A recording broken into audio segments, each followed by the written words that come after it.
I wandered the wall of high, wide windows looking down onto Hudson Street. The scene was pure pandemonium. Those who had not been inside the restaurants and stores stumbled out wearing dazed expressions to see what had happened. Horses had been pulling hansom cabs, fire wagons, and police wagons, balked at riding down the broken ground, nearing their displeasure and refusing to move forward.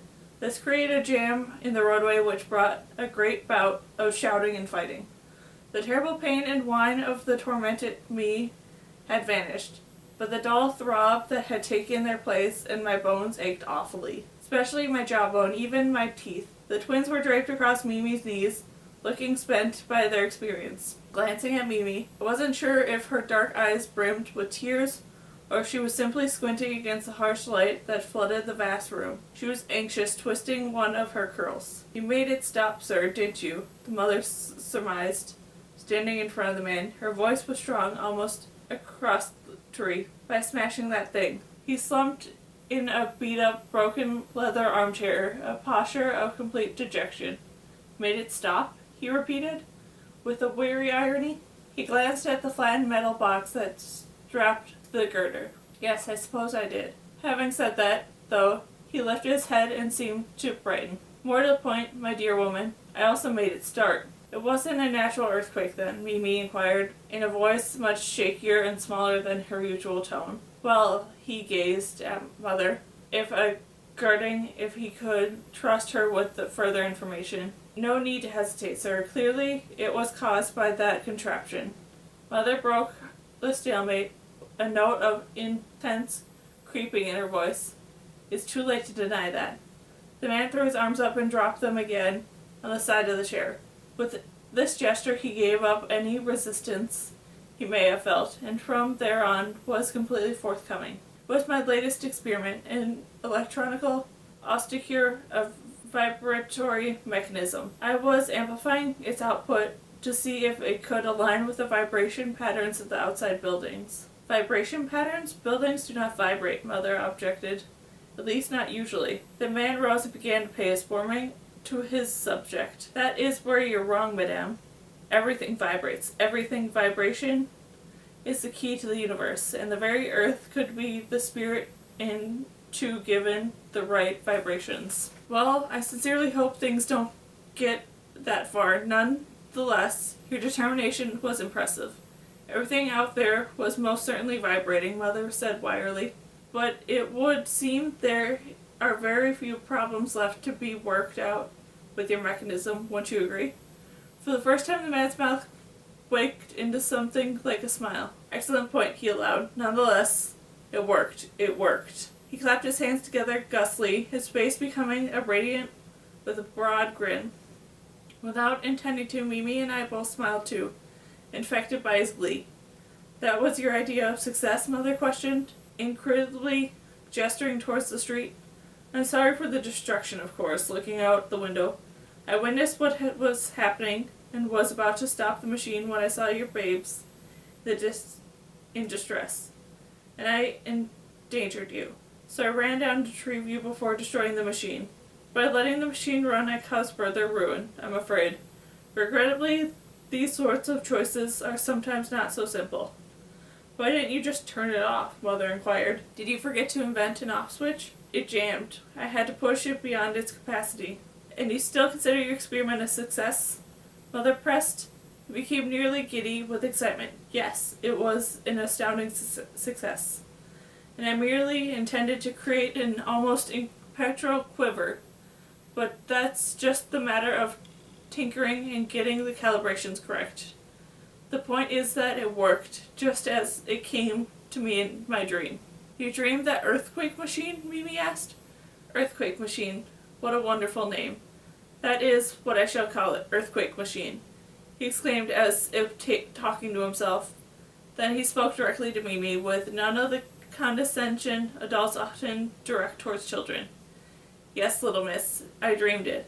Many of my greatest inventions have come in dreams or meditation." Tilting her head to one side curiously, Mimi studied the tall, highly aimed man. "What have you invented?" Many inventions," he said. "Some of them are still in my mind, but here is one. 3 years ago, I harnessed the power of the Niagara Fall and lit entire cities with electric light running on alternating currents.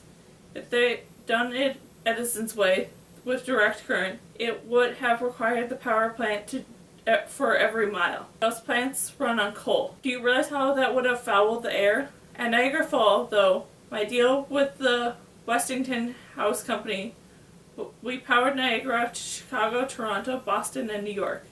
Mother gasped sharply, and her hand flew up to her mouth. That was you? You're Tesla? I am indeed Tesla, he confirmed, bowing grandly, though I later learned his name was Nikola Tesla. He stayed forever in my mind as Mr. Tesla or Dr. Tesla, but simply as Tesla, in the same way one would say Socrates or Washington. I've read on you, Mother spoke excitedly, moving closer to him, and about your rivalry with Edison. Tesla scowled. Edison invents, while I discover what is already there to be uncovered. He relies on blind chance, and he guesses with no regard for theory or scientific formulation. He stumbles upon his inventions. I take it you don't like Mr. Edison, Mother observed. Almost 15 years ago, when I first came to America from Australia-Hungary, I worked for Edison. He offered me $50,000 to revamp his generator and machinery. Do you know what kind of laboratory I could have set up with $50,000? So I did what he asked, working myself into a state of exhaustion. When I was done, the efficiency of his machinery was many times what it had been. Do you know what he told me when I asked for my money? What, Mother said. He laughed and said, Tesla, you do not understand our American humor. Later that year, I resigned. But surely you have recovered that money many times over in your work at Niagara Falls, Mother remarked. The electricity was delivered from the power of Niagara Falls, not from me. I do not believe in making money for naturally occurring resources. It should be free, like water and air. For you to claim it is as theirs to sell is wrong. What a unique perspective, Mother remarked. Clearly you're not American. I am a citizen, Tesla informed her. I became a natural citizen in 1891, when I was 35 years of age. But your thinking is not American, she clarified. You're not a capitalist. So I've been told Edison is the great American. For now, we are almost recovered from the shock of what had happened in the streets. And Mother, clearly intrigued by the encounter with Tesla, admiring his intelligence. Still, I was a little surprised by what she said next. Mr. Tesla, she said, walking around to the window so that she was standing directly in front of him. I am not educated like yourself, so I would appreciate your thoughts on the subject that had been on my mind lately. I sat forward, as did Mimi, both of us fiercely interested to hear what she would ask. I am at your service, Tesla obliged. What do you think of ghosts, Mr. Tesla? He did not seem the least surprised by her odd question. Well, madame, as I said previously, everything vibrates. I do not follow, she said. Have you ever seen a hummingbird? I have.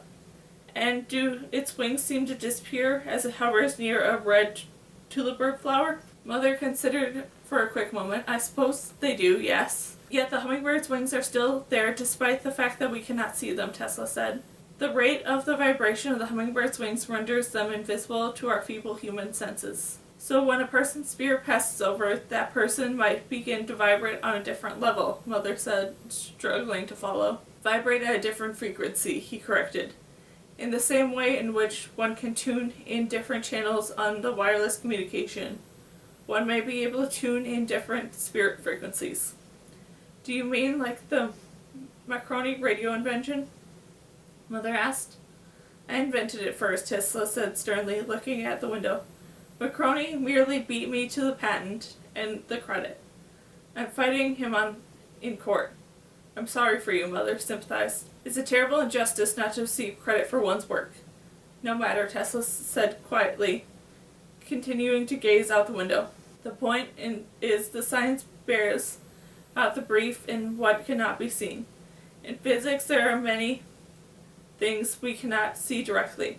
The underwater terminals of sound power from above the syringe along the wires and through the ground in waves of electricity. So then you believe in the existence of ghost spirits who hover in the dimension after their physical incarnation have ended is a possibility? Mother asked. Tesla turned dramatically from the window and faced Mother. Madame, I believe everything is a possibility. This was the last bit of convincing Mother needed. For the first but not last time, Tesla had changed our lives.